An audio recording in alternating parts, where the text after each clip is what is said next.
everyone, welcome back to my YouTube channel। तो आज है वोकैबुलरी सीरीज का डे 9 एंड आज हम फिर से सीखेंगे 10 basic and important words. So आज के इस वीडियो में हम सीखेंगे 10 action words. So without wasting any further time, let's get going. So our first word is win.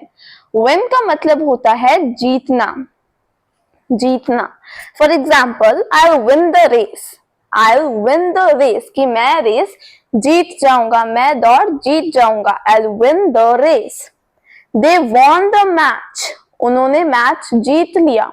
अब यहाँ पर फर्स्ट फॉर्म होती है win एंड वर्ब की सेकंड फॉर्म होती है won एंड वर्ब की थर्ड फॉर्म भी होती है won। सो जब आपको पास्ट में यूज करना है तो won का यूज करोगे, जैसे they won the match, उन्होंने मैच जीत लिया। She was trying to win, वो कोशिश कर रही थी जीतने की। She was trying to win। Next is lose। lose का मतलब होता है हारना और ये दोनों वर्ड्स ऑपोजिट होते हैं। Alright, he lose the match। उसने मैच हार दिया या वो मैच में हार गया। Sorry, he lose the match। Nobody wants to lose। कोई हारना नहीं चाहता। Nobody wants to lose। Who lose? कौन हारा? अगर आपने पूछा है कौन जीता तो आप बोलोगे who won। Who won? Who lose? कौन हारा? Next is wash। wash का मतलब होता है धोना, धोना। Wash your clothes। अपने कपड़ों को धो। Wash your clothes। अपने कपड़ों को धो। Wash my uniform please। मेरी यूनिफॉर्म को धो दो। Wash my uniform please। Have you washed your face after coming from school? क्या तुमने स्कूल से आने के बाद अपना मुंह धो लिया? Have you washed your face after coming from school? Next is eat। eat का मतलब होता है खाना, खाना। For example, eat your food और it will be cold। कि अपना खाना खा लो वरना वो ठंडा हो जाएगा। So eat your food or it will be cold। He was too ill to eat। He was too ill to eat कि वो खाने के लिए बहुत ज्यादा बीमार था, मतलब वो इतना बीमार था कि उससे खा भी नहीं हो रहा था। We normally eat at 7 कि हम नॉर्मली या ज्यादातर 7 बजे ही खाते हैं खाना। We normally eat at 7। Next word is hide. Hide का मतलब होता है छिपना या फिर छिपाना, मतलब चाहे आप खुद छिप रहे हो चाहे आप किसी चीज को छिपा रहे हो, दोनों के लिए हम हाइड का यूज करेंगे। जैसे don't try to hide your mistakes. अपनी मिस्टेक्स, अपनी गलतियों को छिपाने की कोशिश मत करो। Don't try to hide your mistakes. They hid themselves behind a tree. उन्होंने खुद को एक ट्री के पीछे छिपा लिया या वो खुद ट्री के पीछे छिप गए। So they hid themselves behind a tree. अब यहाँ पर भी वर्ब की सेकेंड फॉर्म यूज हुई है हिड। सो वर्ब की फर्स्ट फॉर्म है हाइड एंड वर्ब की सेकेंड फॉर्म होती है हिड एंड वर्ब की थर्ड फॉर्म भी होती है hid. Alright. He hid himself from police। उसने खुद को पुलिस से छिपा लिया। He hid himself from police। हो सकता है उसकी कोई क्राइम किया हो, मान लो कोई चोर हो, कोई रॉबर हो, तो वो अपने आप को पुलिस से बचा रहा है तो उसने अपने आप को पुलिस से छिपा लिया। He hid himself from police। Next word is drink. Drink का मतलब होता है पीना। For example, you have to drink the whole juice. तुम्हें पूरा जूस पीना पड़ेगा। You have to drink the whole juice. अब होल का यूज हम करते हैं अनकाउंटेबल के लिए। ऑलराइट, अनकाउंटेबल नाउन्स के लिए हम या अनकाउंटेबल चीजों के लिए हम यूज करते हैं होल का। Can I drink some water? क्या मैं थोड़ा पानी पी सकती हूँ? सम मतलब थोड़ा पानी। Can I drink some water?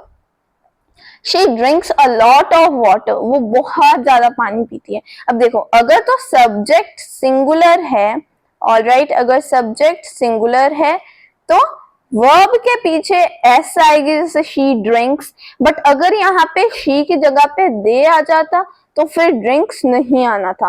Alright, फिर अकेला ड्रिंक आना था, एस नहीं आनी थी, दे ड्रिंक बोलना था। They drink a lot of water but she drinks a lot of water. मतलब जब सब्जेक्ट सिंगुलर है तो वर्ब प्लूरल होगा और जब सब्जेक्ट प्लूरल है तो वर्ब सिंगुलर होगा। Alright, next word is catch. Catch का मतलब होता है पकड़ना। जैसे हम मस्ती मजाक में बोलते हैं ना, मुझे पकड़ सकते हो तो पकड़ो, catch me if you can, catch me if you can, don't catch the ball, ball को कैच मत करो, डोंट कैच द बॉल, यहाँ बोल सकते catch the ball. Can you catch the fishes, क्या तुम मछलियां पकड़ सकते हो, can you catch the fishes. Next is keep, keep का मतलब होता है रखना, किसी चीज को रखना, जैसे सीक्रेट रखना, कीप इट अ सीक्रेट, इसे सीक्रेट रखना मतलब किसी के साथ शेयर मत करना, keep it a secret. Keep trying, कोशिश जारी रखो, keep trying. I keep my camera with me at the trip, कि ट्रिप पर मैं अपना कैमरा अपने साथ ही रखूंगी, so I will keep my camera with me at the trip. देखो इसका मतलब होता है आई विल, सो जब भी अपोस्ट्रोफी डालकर हम डबल एल डालते हैं उसका मतलब होता है विल, जैसे she will, he will, alright. Next is sleep, sleep का मतलब होता है सोना, हैव ही स्लीप्ड, क्या उसने, क्या वो सो गया है। सो यहाँ पे भी वर्ब की सेकेंड फॉर्म होती है स्लीप्ड एंड वर्ब की थर्ड फॉर्म भी होती है slept, alright. So today I will sleep early, आज मैं जल्दी सो जाऊंगा। व्हेन विल यू स्लीप, तुम कब सोओगे, when will you sleep. And the last word for this video is moreover, moreover का मतलब होता है इसके अलावा या इससे ज्यादा, जैसे moreover no new cases have been reported, कि इससे ज्यादा और ज्यादा केसेस रिपोर्ट नहीं हुए हैं। It's expensive more over it's labour intensive, कि एक्सपेंसिव तो है ही, साथ ही साथ या इसके अलावा ये लेबर इंटेंसिव भी है, मतलब इसमें लेबर की भी ज्यादा जरूरत है। The whole report is badly written, moreover it is inaccurate, कि पूरी रिपोर्ट बहुत बुरे तरीके से लिखी गई है और इसके साथ साथ या इसके अलावा ये inaccurate, inaccurate का मतलब होता है wrong या फिर incorrect, alright, wrong या फिर incorrect, जब कोई चीज सही ना होती है, और जब कोई चीज सही हो तो हम बोलेंगे accurate, right और correct.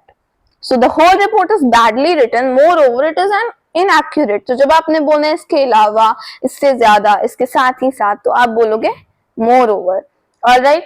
So now as usual let's solve an exercise, alright. So जैसे I knew it you will dash, I knew it you will dash, alright. इसमें जो appropriate word आपको लग रहा है आपने fill करना है. If you work hard there is no chance to dash, if you work hard, अगर तुम वर्क हार्ड करते हो, हार्ड वर्क करते हो, कड़ी मेहनत करते हो, there is no chance to, जो आपको एप्रोप्रिएट वर्ड लग रहा है वो आपको यहाँ पे फिल करना है। She dash the whole cake, अब यहाँ पे जो भी एप्रोप्रिएट वर्ड है उसकी पास्ट फॉर्म यानी कि वर्ब की सेकंड फॉर्म लगेगी। I can't dash the juice anymore, I can't dash the juice anymore, अब juice is a liquid, alright, and cake liquid नहीं है, तो इसके हिसाब से जो अप्रोप्रिएट वर्ड है आपको फिल करना है। We are looking for a place where to dash properly, कि हम एक ऐसी जगह ढूंढ रहे हैं, ऐसी प्लेस ढूंढ रहे हैं जहां पर हम अच्छे से क्या कर पाए। अब जो भी अप्रोप्रिएट वर्ड आपको लग रहा है वो आपको यहाँ पे फिल करना है। Today is your turn to dash the clothes, today is your turn to dash the clothes, ठीक है, कि आज तुम्हारी बारी है क्या करने के लिए, जो एप्रोप्रिएट वर्ड है वो आपको यहाँ पे फिल करना है। Dash the pen from him, dash the pen from him, उससे पेन ले लो, मतलब जो आपको एप्रोप्रिएट वर्ड लग रहा है वो आपको यहाँ पे फिल करना है। She doesn't dash any secrets, she doesn't dash any secrets, alright. The baby wants to dash in your room, the baby wants to dash in your room, कि जो बेबी है वो तुम्हारे कमरे में क्या करना चाहता है। अब जो भी appropriate word है आपको fill करना है। He enjoys selling and dash is good at it, कि वो selling मतलब बेचना बहुत enjoy करता है और उस पे वो काफी अच्छा है। So he enjoys selling and dash is good at it, alright. So now answers, let's discuss the answers of day 8, alright. So जो first blanks थी उसका आंसर था meet, meet, meet का मतलब होता है मिलना। नेक्स्ट का आंसर था सेलिंग, सेलिंग यानी कि सेल करना, बेचना, और ये उसकी प्रेजेंट कॉन्टिन्यूअस फॉर्म है तो ing लगा। एंड थर्ड ब्लैंक्स का आंसर था स्टिंग, और ये भी सेम थी, ठीक है, इसमें भी प्रेजेंट कॉन्टिन्यूअस टेंस का यूज हुआ है, मतलब कि रुकना या ठहरना, ऑलराइट, फोर्थ ब्लैंक्स का आंसर था स्टडी। ऑलराइट, स्टडी का मतलब होता है पढ़ाई करना। फिफ्थ का आंसर था ओपन। ओपन मतलब खोलना। वो सेंटेंस ऐसे था कि विंडो खोल दो ताकि थोड़ी हवा अंदर आ जाए, so open. Alright, six blanks का आंसर था बाय, मतलब खरीदना। ऑलराइट, परचेज भी हम बोल सकते हैं। सेवन ब्लैंक्स का आंसर था हैव, कुछ होना हमारे पास। ऑलराइट, एंड इसकी पास्ट फॉर्म की अगर हम बात करें तो पास्ट फॉर्म में हम हैड का यूज करेंगे। Alright, had. एट्थ ब्लैंक्स का आंसर था कुक, यानी कि खाना पकाना या कुछ भी पकाना। नाइन्थ का आंसर था सेंड, कि क्या तुम मुझे अपनी वो डॉक्यूमेंट या असाइनमेंट सेंड कर सकते हो। ऑलराइट, एंड जो लास्ट ब्लैंक है उसका आंसर था क्लोज, किसी चीज को क्लोज करना, किसी चीज को बंद करना। सो या guys, that's it for today's video. मिलती हूँ आपसे अगली वीडियो में, तब तक के लिए कीप प्रैक्टिसिंग, कीप वॉचिंग प्रबीएनजे expert. Bye bye, take care.